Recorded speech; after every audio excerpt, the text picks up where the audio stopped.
भावना का खेल है। भावना में भावना तो भावना बेकार है, और भावना में भाव है तो भाव से बेड़ा। जो भरा नहीं है भावों से और बहती जिसमें रसधार नहीं, वो हृदय नहीं है, पत्थर है जिसमें स्वदेश का प्यार नहीं। पाषाण युक्त है उसका हृदय, जैसे हृदय में अपने राष्ट्र के प्रति सच्ची निष्ठा एवं सच्ची भावना न हो। देखिए, बहुत से लोग कहा कहते कि इस धर्म को मानने वाले इस जाति के हैं। ईमानदारी की बात यह है व्यास जी कि अगर हम जाति और धर्म को लिए हुए बैठे रहे तो हमारा राष्ट्र परतंत्र हो जाएगा, और हमारे हाथों पर हथकड़ियां पड़ी होंगी और पैरों पर बेड़ियां पड़ी होंगी, और हम पड़े होंगे किसी कारागार में। हम किसी भी जाति के हों, किसी भी धर्म के हों, लेकिन सबसे पहले वसुधैव कुटुंबकम, संपूर्ण वसुधा हमारा परिवार है। ये अगर हम नहीं मानेंगे तो हमारा राष्ट्र एक दिन वो आएगा कि फिर परतंत्र हो जाएगा। अरे अन्न यहां का खाते हो, अन्न यहां का खाते हो, पीते हो यहां का पानी, तो फिर एक बार सब मिलकर बोलो हम हैं हिंदुस्तानी। और इसी सुंदर राष्ट्र के प्रति बड़ा ही समर्पित भाव से उद्बोधन महाराज श्री जनक जी के द्वारा आप लोग सुन रहे हैं, प्रभावित हुए। ये जो sound service Shyam sound service Imiliya से भाई हमारे मोनू भाई जी के द्वारा 51 पत्र पुष्प मुद्राएं प्रदान किए गए। भाई बहुत बहुत साधुवाद। तभी तो हम कहा करते हैं कि चाहे अरे हिंदू हो या मुस्लिम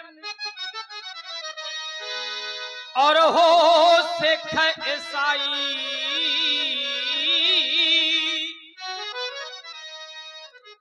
पर एक बार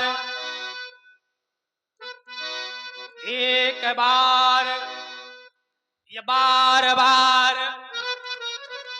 कई बार एक बार सब मिलकर बोलो कि हम हैं हिंदुस्तानी। हमें एक हो जाना चाहिए। रही बात तुम्हारी बड़ाई की, विचार करना। बहुत अच्छी बात देने जा रहे हैं, बहुत ध्यान देकर के सुनना। कला और कलाकार बहुत बड़ा अंतर है। लगता है कि दोनों एक हैं। कला पहले थी, आज भी है, आने वाले समय पर भी रहेगी।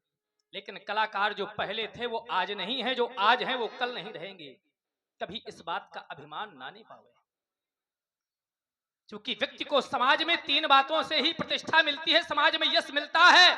कौन कौन? आचार्य कहते हैं, व्यास जी कह दे रहे हैं, साहित्य, संगीत, कला विहीना। साहित्य, व्यक्ति कहा जाता है राजा क्षेत्रे पूजते विद्वान सर्वत्र पूजते। क्यों भाई पप्पू भाई? सत्य है। भाई यहाँ का कोई अगर प्रधान होगा तो गांव भर में पूजा होगी, और यहाँ का कोई विद्वान होगा तो कहो देश विदेश में पूजा जाए। साहित्य, पढ़ा लिखा नहीं है तो संगीत। कहे व्यास जी गारवली से लेकर कहां तक जाते हो? ये संगीत का प्रभाव है, आपका प्रभाव नहीं है। कला, कला के द्वारा भी व्यक्ति जाना जाता है। साहित्य संगीत कला विहीना तो साक्षात पशु पुक्ष विषाणहीना। तृणं न खादन्नपि जीवमानः तत भागधेनं परम पशूना। हम तो कहते हैं कि ऊंचाई पाना बहुत साधारण बात है। बहुत ध्यान देकर के सुनना। लेकिन ऊंचाई पाकर के उस पर स्तब्ध हो जाना, अडिग हो जाना, यह बहुत बड़ी बात है। क्योंकि लोग ऊंचाई पाकर के गिर जाते हैं। बड़े बड़े ऋषि मुनि गिर गए हैं। जो श्रीमन नारायण नारायण सदैव कहा करते थे, कहते हे प्रभु मिलाई कमन विधि बाला। अरे परमात्मा के भक्त को बाला की ढूंढने की क्या आवश्यकता है, लेकिन जब व्यक्ति ऊंचाई पाता है तो गिर जाता है, अगर अभिमान हो जाता है। और देखिए बड़ी ही सुंदर प्रस्तुत आप लोग महाराज श्री जनक जी। क्योंकि जो भगवान का भक्त होता है ब्रजेंद्र, उसको भगवान बचा लेते हैं।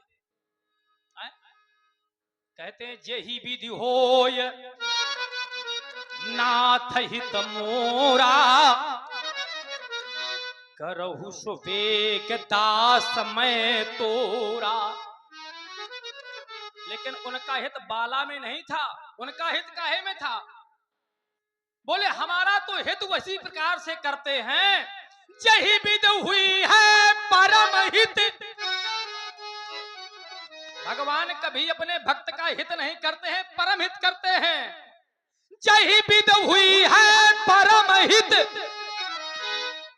नारद सुनहु तुम्हार। जिस प्रकार से तुम्हारा परम हित होगा वो मैं करूंगा, मैं हित नहीं करूंगा। तो मैं तो चाहता हूं कि अगर ऊंचाई पाया है तो हमारी भी मंगल कामनाएं हैं। प्रयास तुम्हें करना पड़ेगा कि ऊंचाई पाकर के कभी अभिमान ना आवे। जाओ, चूंकि समय अधिक है, विश्राम करो, तुम्हें समाज में मान सम्मान और कीर्ति मिले, विश्राम करो। आए